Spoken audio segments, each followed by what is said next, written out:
तपाईँ त पहिला पूर्व उपमेयर पनि हुनुहुन्थ्यो है। अब यहाँ विद्यालय सञ्चालन हुँदाखेरि यहाँ चाहिँ रमाइलो भएको थियो, चहल पहल थियो है।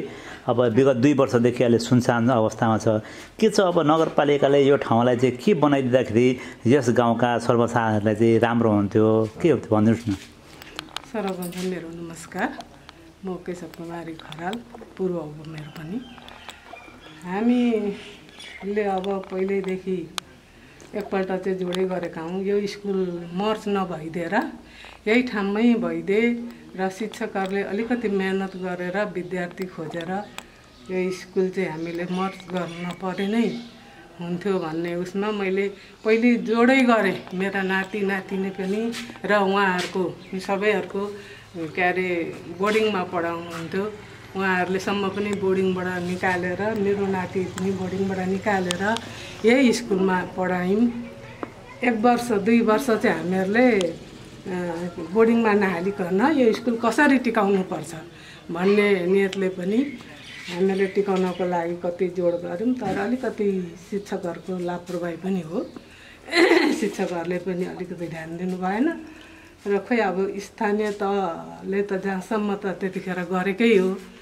तर पनि अब अलिकति शिक्षकहरूकै लापरवाहीले नै जस्तो लाग्छ मलाई चाहिँ। र बोर्डिङ बढी भएर पनि होला, अब बढी चाहिँ अहिले त रोजीरोटी गरी खानेहरूले पनि सबैले बोर्डिङतिरै पठाउँदैछन्, त्यही भएर पनि होला हामीले यो पहिल्यै बुढा पुराना पहिले हाम्रा के अरे हजुरबुवा बुवाहरूको पालादेखि नै कति मेहनत गरेर बनाएको यो स्कुल। आज यो निशान थानमा स्कुल एउटा टिकाउन नसक्दा यहाँका भनौँ अब अगुवा हुन त म पनि पूर्व उपमेयरै हुँ, हुन त महिलाई पनि अलिकति लाजमनै कुरो हो। तर मेरो मात्र एक्लो केही लागेन, कसैले साथ नदिँदा।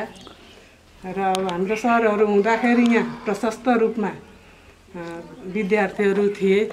तर हाम्रो सरहरूको रिटायर पछि भनौँ, हाम्रो सरहरूभन्दा दिनावली सरहरू हुँदाखेरि उहाँहरूको रिटायर पछि चाहिँ यो स्कुल पुरै लथालिङ्ग नै भएको हो। अहिले लथालिङ्गै भएको अवस्था छ र अब यो स्कुल त टिकाउन सकिएन र एउटा मन्दिर त हामीलाई टिकाउन पुरै गाह्रो परिरहेको छ। यहाँ त्यो अवस्था छ र अब यो स्कुललाई चाहिँ अब के गर्दाखेरि हुन्छ, हाम्रो वार्ड अध्यक्षलाई पनि पोहोर हामीले भनेका थियौँ यो स्कुललाई के गर्दा हुन्छ। अब घेराबारा गरेर हामी राख्छौँ, यो स्थानीय तहकै मातहतमा रहन्छ यो स्कुल भन्नुहुन्थ्यो उहाँले पनि। तर हामीहरूले एउटा केही संरचना गरौँ यसलाई पनि, हाम्रो कमल दाई माथि कमल दाईले पनि भन्नुभएको थियो यो यसलाई केही चाहिँ बनाऊँ भनेर। कमल दाजु हामीहरू धेरै लागि पनि पऱ्यौँ र यो उसको बजेटमा पनि हामीले पेस्यौँ पनि, पेसेका पनि थियौँ। तर अलिकति स्थानीय तहले पनि खै अब के हो त्यो चाहिँ अलिकति यतातिर साह्रै स्थानीय तहले पनि त्यति नजर नलगाए जस्तो नै लाग्छ। किन हो त यहाँ त के भइदिँदाखेरि सहज हुन्थ्यो गाउँको लागि? यहाँ यो गाउँको लागि पहिले एकपल्ट चाहिँ हामीले चौकी नै ल्याउँ भन्न खोजेका थियौँ सबै भएर। तर चौकी यहाँ ल्याउँ भन्दै पछि यो डिपुमा कति मिटर भन्दा यता त राख्न पाइँदैन अरे। पछि गएर डिपुमा चौकी राख्ने भयो र यहाँभन्दा पहिले उछिनेर उहाँ लगिहाले। उहाँ लगिसकेपछि यहाँ चौकी राख्न दिएनन्, नदिएपछि त्यो त्यतिकै भयो। अहिले चाहिँ केही राख्न पाए हुन्थ्यो नै भन्ने हामीलाई लागिरहेछ। अब केही संस्थाहरू नै केही बनाउन पाए, अब महिलाहरूकै संस्था नै केही बनाउन पाएदेखि नै हुन्थ्यो नै। यो स्कुल घेराबारा गरेर भनौँ स्थानीय तहकै संरक्षणमा उहाँहरूकै संरक्षणमै हामीले केही बनाउन पाए चाहिँ हुन्थ्यो नै भन्ने लागेको हो। अब म एक्लोको पनि यहाँ केही लागेन, अरू पनि खोइ अब त्यति वास्ता गर्नुहुन्न हो कि खोइ के भएको हो, यो केही बुझ्नै सकिएको छैन अहिले। अब यतापट्टिबाट अब न त हाम्रो स्थानीय तहलाई त्यति भोटर्स नभएर हो कि अब भोटर छैन हामीलाई त ताको भन्ने कुरो पनि सुनिन्छ अरे। तर हामीलाई त अब जहाँसम्म भोट दिएकै हो, भोट नदिएको भए जितेर जानु पनि हुन्थेन होला।